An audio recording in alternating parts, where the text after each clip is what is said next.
Good morning, and thank you for joining for another sales and marketing fri.talks. So this time, as usually, we discuss insights, best practices, and anecdotes from technology companies. And today we will be discussing about the marketing, role of the marketing in B2B organization, and how to understand whether it works or not. And this time, you see, we are having a bit different setup than usually. And together with me, I have a long-time collaborator and my business partner, Roland, joining me for the conversation. Thank you, Andre. So it's a pleasure. We are now meeting in person. In person, yes. So I hope it also, to some extent symbolizes perhaps the end of COVID, and now we have a completely different world. That's very true, very true. And spring is coming, the same as we are coming together. And I hope you also enjoy the spring weather and the mood. We still have other things to worry about or to care about, more importantly. But nevertheless, let's dive into the conversation, what I just mentioned to you. And I would like to start our today's conversation about understanding what should companies expect in general from the marketing, because we have heard many different opinions, and very often you hear, especially from the business owners, from the business leaders who are not coming from the marketing function as such, a lot of frustration about the performance of marketing, the impact of marketing on the business. And we decided exactly today to devote this time and this episode to discuss more of the role. Yes, and I think, because marketing is to some extent a bit mysterious concept, many companies who otherwise would be able to sell more just have given up on marketing. Perhaps they even have hired some collaborators or employees from time to time, but after a while they start scratching their head, all right, but we invested this amount of money, what did we get out of that? Yeah. So Andres, my question to you, what do you think marketing actually should do?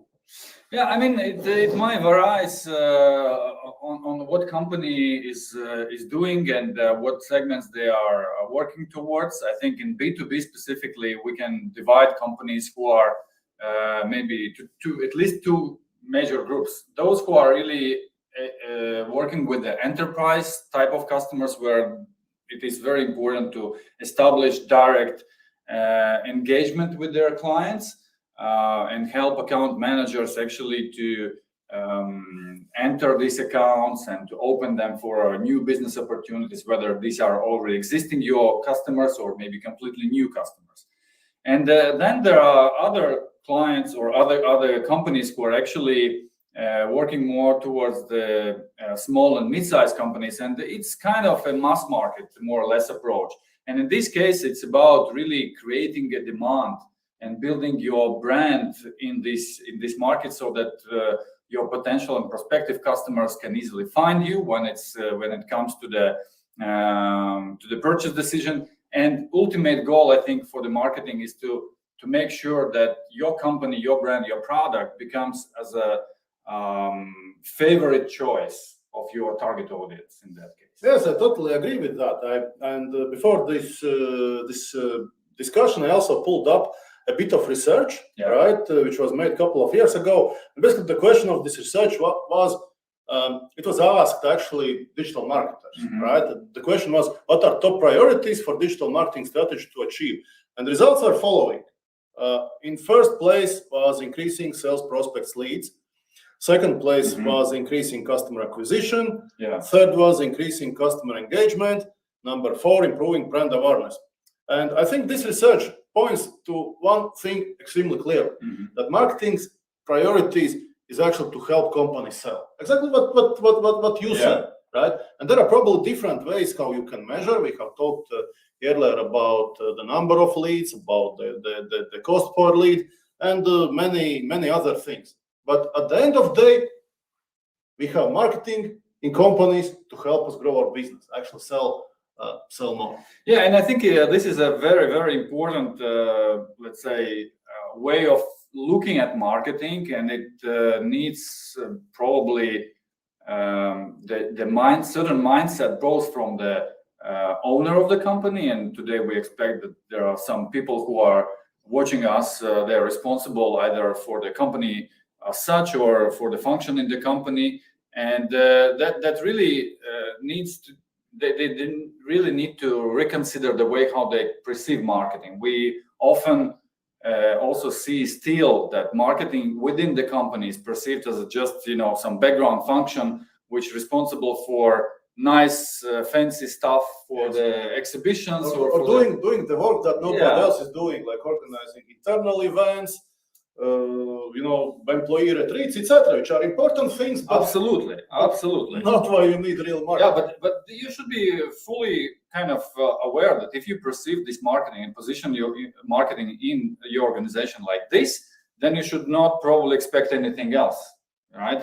But if you want to marketing to be contributor to your business, you have to respectively position the marketing team in the organization and include them in all the processes and functions of the leadership, decision making, and many others, and including the sales process. So I think the collaboration with sales team should be as close as possible. So it's hard to imagine today in modern, let's say, organization, B2B organization, that marketing and sales works separately. Right? Yeah, but we see it quite often. We see quite a bit of friction, and I think for our viewers and listeners, a good way to learn more about it is to go back to, I think it was fri.talks 16 with Vegans Leshouse, where we talked a lot of how marketing is seen from sales perspective, what are the role of managers in deal reviews and so on. But I totally agree, the system must be in place. And I would say one more good indicator actually of what needs to happen for marketing to perform is actual marketing budget. Yeah, where this should go. And I think the budget in the wider sense, because especially if you are not very big organization, let's say you are average size organization or even small type of company, right? You should understand that marketing doesn't mean only have a person in place or having just budget for your Google ads or LinkedIn ads. You definitely need to consider many different areas. And I think, again, probably there are different ways of looking at this, but I think you found some great statistics around this. Yeah. Again, let's look at data. It's actually a paper by Gartner. I think it was published last year. And one of the things they were researching is where the marketing money goes, right? And it actually turns out that approximately it's split in roughly 4 even parts. So first part is labor. So that's the salary of marketing person, 25%. Oh, right. Another 25% roughly is something that they pay to external collaborators, agencies, designers, copywriters, advertising experts, etc. Now, 1/4 goes to marketing technologies, right? Which again, we have talked about technologies, but today marketing technologies is indeed necessary thing to amplify performance of marketers. And 1/4 again goes to media, basically paying Google, Facebook, LinkedIn for advertising. So, and I think this also gives a fairly good overview of how should you think about marketing investments. So, salary of marketing person is just 25%. And really, to make most out of marketing, you need to think of the rest of budget, right? Because if you hire a person, a really good marketer, and she or he doesn't have ammunition to shoot, well, there's nothing good. I mean, one person can do only as much as he can, right? Absolutely. And I think this is a very common mistake, probably, when organizations think, okay, I will hire a person for the marketing and my marketing is solved. Before doing this, really consider all these areas what Roland just mentioned, and based on the Gartner research, right? And you have to have resources behind the marketing person. Yes. If there is no resource he or she can use, unlikely you will be successful. There are different models how you can execute your marketing, both with in-house or without in-house resources. But nevertheless, there are so many different activities what needs to be covered that one single person or maybe a couple of people even, or even a small team of the marketing unlikely will be possible to cover that. And more importantly, there is another aspect to look at this, that when you have a person in-house or whatever who is covering certain function or certain areas of your marketing, today's environment, the competitive environment, what we all operating at, requires you to be very, very specialized and know all the deep insights and techniques and the ways how to overcome the competition to win, in order to win. So if you stay just generalist, and as I said, many companies just keep one person who orchestrates and do everything, it's very hard to achieve this level of execution, this level of excellence. And so therefore, probably the better way of executing your marketing still to find who can provide you the best possible execution in certain areas. If it's a LinkedIn ads or LinkedIn campaigns, who can really run them at top level so that you achieve your goals. The same in other areas. And I think in this sense also the role of marketing manager has changed dramatically. Yes. Basically, it's a role of service manager, because for company to be able to generate leads, for marketing to be able to contribute, basically you need to set up a system which consists of quite a lot of components, right? And then marketing manager actually should manage those components and decide which can be delivered in-house, which needs, let's say, I don't know, technologies, which needs agencies, which needs external specialists, and so on. And I think marketing role as such is drifting away from having like a Swiss knife specialist who can do it all, to being a service manager who works both with external collaborators, but perhaps even more importantly, it works with internal teams, with sales, with management, and make sure that this demand generation system actually works, right? Absolutely. My personal belief is that in so-called hybrid model, as we tend to call it, so when marketing, internal marketing, or CMO, if you like, is the person who owns the strategy, who understands in depth their clients, their business, the product, and actually organize the whole processes and resources that way that in most efficient way you can achieve the business results, right? And second function is actually to facilitate the conversation and collaboration with the sales, with operations team, with support team, because none of external agencies can cover that. Yes. But external agencies or external partners, they can really be good and even better than your internal resources with covering all the functions towards the customer, right? But internal functions, it's hard to expect agency or anyone else to cover than yourself. Yes. And again, we also, I think here, if we talk about role of CMO, we still will return back to question about the support, about the sponsorship by the company founder or by the leader. Because again, modern marketing means doing things differently, and means also resetting, renegotiating relationship with sales, agreeing what the lead is, what are lead quality criteria, participating in deal reviews.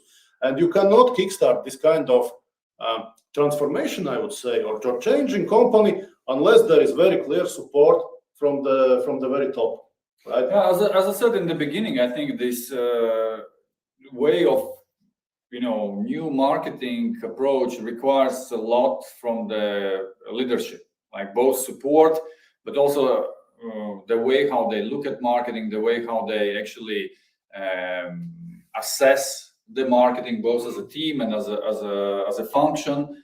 And here it comes also to things like simple metrics, like, okay, but how do we measure? And this is what we also wanted to discuss today. How to understand whether your marketing is actually doing well or not. And I think it comes to the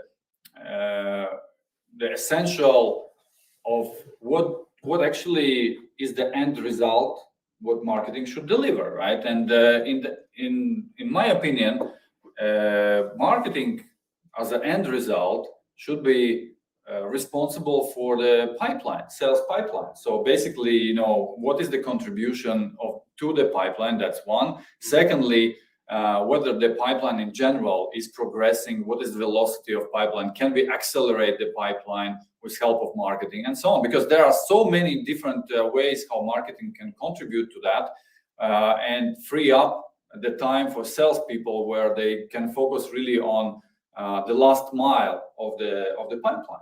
Yes. And I would say, like, again, this is I must say right from the start that this metrics probably is different from company to company and from industry to industry. And we know there are companies which are not having salespeople at all, and all their growth, all new clients are driven by marketing only.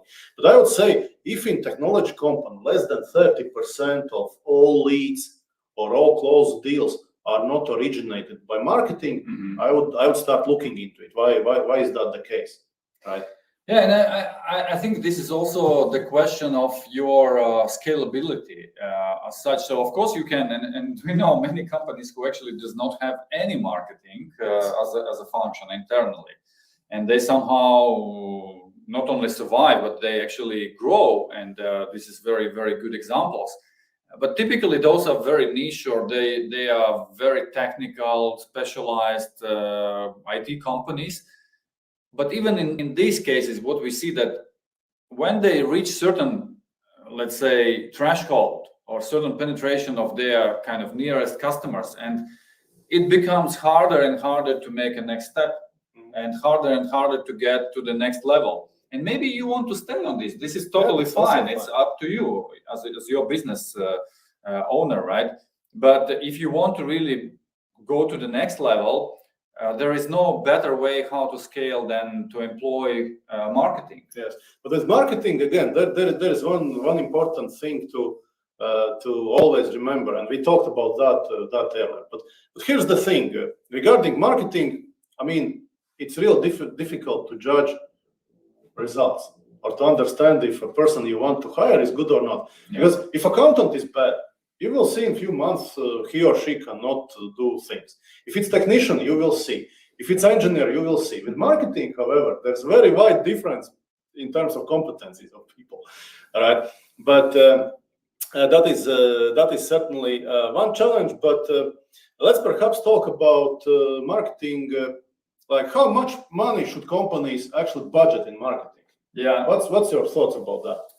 Of course, I mean, it very depends.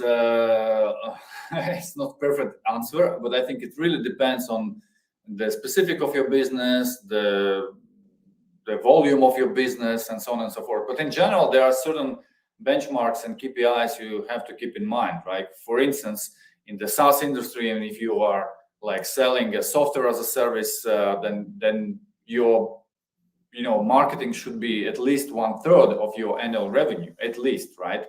Some SaaS companies invest even 60% at certain stage of their growth to the marketing just to acquire customers, and the customer acquisition becomes more expensive every time, right? Because of the competition growing. In the enterprise space, it's slightly different, I think, but still, nevertheless, these are not just few hundreds of euro, what sometimes people consider as a good investment. Yes, and as I sometimes do, I actually looked up the data. Yes. regarding percentage of revenue that companies allocate to marketing, and roughly we can say that in general, right? If we measure average temperature in hospital, it's around 10%. Oh. Right. So I would say that if your company are spending nothing on marketing, probably it's a good to ask, all right, but are we growing to the potential that we could grow? Yes. Or are we actually able to charge premium pricing? Because Andres, you and I know very well that some tech companies that we have been working with who haven't had marketing, very often they have actually brilliant products. And if you compare to competition, they have a better product. But those bloody competitors are selling more and are making more money. And why is it so? Because actually competitors are investing more in marketing, in everything that creates this perception of better product, more trusted product, more visible product. Yeah, and you just mentioned a very important keyword, trusted, and I think it's still quite underestimated by many company owners and salespeople that what is the possible contribution of marketing into creating the trust? And nowadays, I think, again, considering the variety of different options available on the market for the buyer to choose from, the importance of trust to the brand, or in general, your brand preference, becomes one of the strategic differentiators. Yes, absolutely. Because and particularly in B2B, when you are making an important purchase or buying complex product, yes, and typically you're spending other people's money, you're buying companies' money from companies' money. So do you care so much how much exactly it costs? Not so really. But what you really care about is your reputation, your image. Because if you will screw it up and the technology you have advocated for buying will fail, it's the end of your career, right? It's the end of your job. So, and people naturally are, gravitating towards things that they feel trust about, they feel they can trust, they feel they know, and so on. And unless you have marketing, it's very difficult to get in heads of your prospects and make sure that they know you, they trust you, and they will choose you, or they will be able to argue on your behalf when decision time about purchase comes. Yeah, you're absolutely right, and that comes to this point what we started to discuss about how to measure marketing. And I think there are at least few ways to look at it, and a few ways to consider for measuring your marketing success. One is that very short term, right? And short term means, okay, there is already some existing demand on the market, so how much of this demand our marketing can capture? Right? And that comes to the very specific metrics, like how many leads we acquired, how many new customers we generated, and so on and so forth. But then, if you just rely on these short-term activities, you will be in the long term definitely losing your marketplace, because without investing into this trust and into creating a market, creating demand for you, you will be just running short in your short-term activities and short-term KPIs, right? And these long-term activities, they are measured differently. It's not number of marketing leads you generated, because if you measure only that way, then you might end up with the situation of having hundreds or even thousands of those leads in your CRM, but with no impact on the business. And I think you should have a system in place which covers all aspects of your long-term and market creation or demand creation activities, including, the trust, including the brand awareness, including, engagement of your customers, and many other aspects, which actually will convert definitely into demand, but it's not like a matter of week or even month. Yes, I agree. So now we explained about. Now I think we painted the picture that marketing is actually quite a complex thing. It's rather expensive. There are so it's like a minefield. There's so many mines, so many things that can go wrong, and probably there will be big cost associated as well. What do you think? What can we advise smaller tech companies to do? How can they reduce this entry cost into good marketing to something?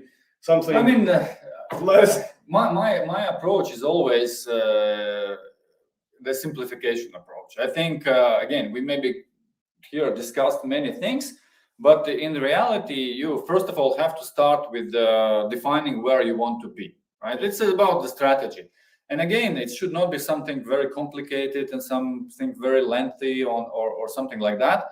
But you should have clear picture and clear roadmap where you want to be. That's first.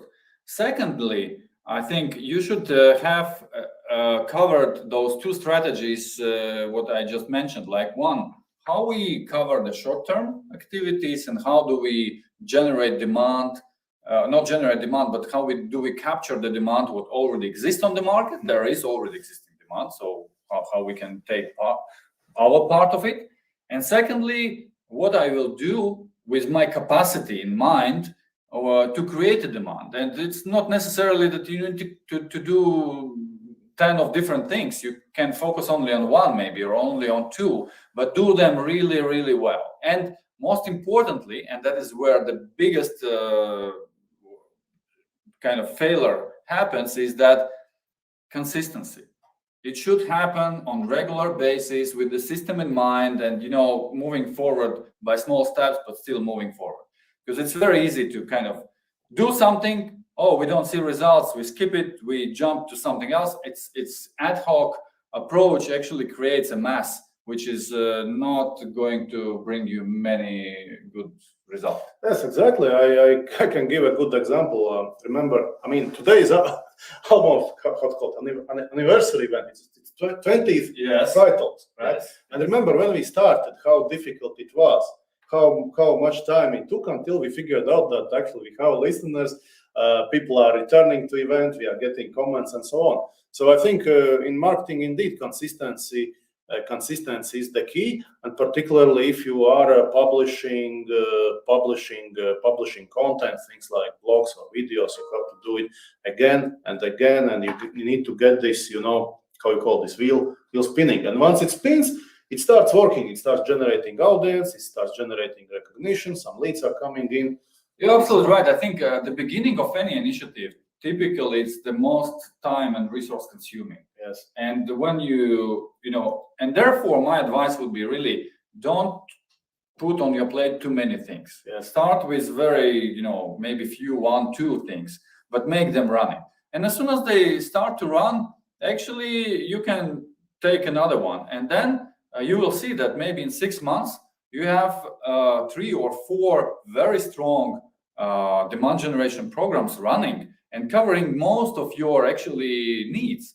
And then you can start to work on fancy stuff, creative stuff, and whatever else. But having the basics in place will free up your resources and will allow you actually to spend time on the other fancy activities. Yes, and another thought that I want to share is that, again, I mean, in case if implementing full-scale marketing is a project too big for you to start, look for external help, actually. Yeah, absolutely. As I mentioned, this hybrid model, that's, on my opinion, is something, what will speed up the process in any area. And in marketing, the same. So think how much time you would need to do stuff if you're just alone or just have limited resources. And instead of losing this opportunity, you actually can get outside resources to help you. Yes. And today there are so many different options to have these resources involved. And not necessarily it's more expensive. It's actually very often even less expensive to do it internally. Yes. I'm just curious, guys, those who are watching us now, what are your opinion on this? How do you see your biggest challenge, and how do you solve this scalability problem? Yeah, I don't know if you have any comments, please share it with us on the comments. Yeah, that also would be good to hear how is the experience. We have a bit different setup technically. We are not sure how the sound is. Picture seems to be quite okay though. Yeah. Nevertheless, so if you have comments, please share with us. It's very, very important to us to know, what you think, what you live by, and we definitely will be happy to cover other aspects of these topics or maybe other topics. But as time is running, I think, we need to summarize. And yes. And before we summarize, may I make an advertising announcement, Andres? Oh, sure. As you are one of the sponsors of this show, absolutely, you have a right to do so, that. Guys, listen. On 7th of April, in afternoon, we will be doing a webinar. Basically, a deep dive in a very specific topic and what we will be talking about. We will have a content specifically for company founders and CEOs who are thinking about accelerating growth of their companies, basically shifting into next gear, right? Yeah. And I will be talking about things of how to plan growth, how to properly plan resources, how to make sure you properly budget for marketing, how to what are the fundamentals of business growth, how the economics work, for particularly if you are in software as a service business. So I hope this will be really valuable content, and you can register. You can find the event on your IBD Consulting's page on LinkedIn, and chances are you will also see some posts by me, by Andres on our content page, maybe some advertising. Yeah, we are looking forward, guys, to you to join this webinar, and we want to make also more interactive all of these events and shows. So please provide us your feedback. It's very important to us. And in the end, I also wanted to mention that all these fri.talks are available also as a podcast.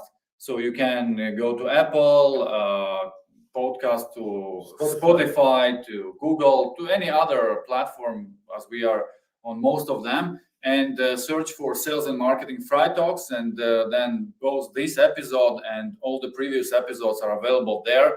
Please give us your rating, hopefully 5-star, and if you have any suggestion how we can improve and how we can make it even more relevant, send us a note or just post your comments on our LinkedIn page, and we will be more than happy to make it even better in the future.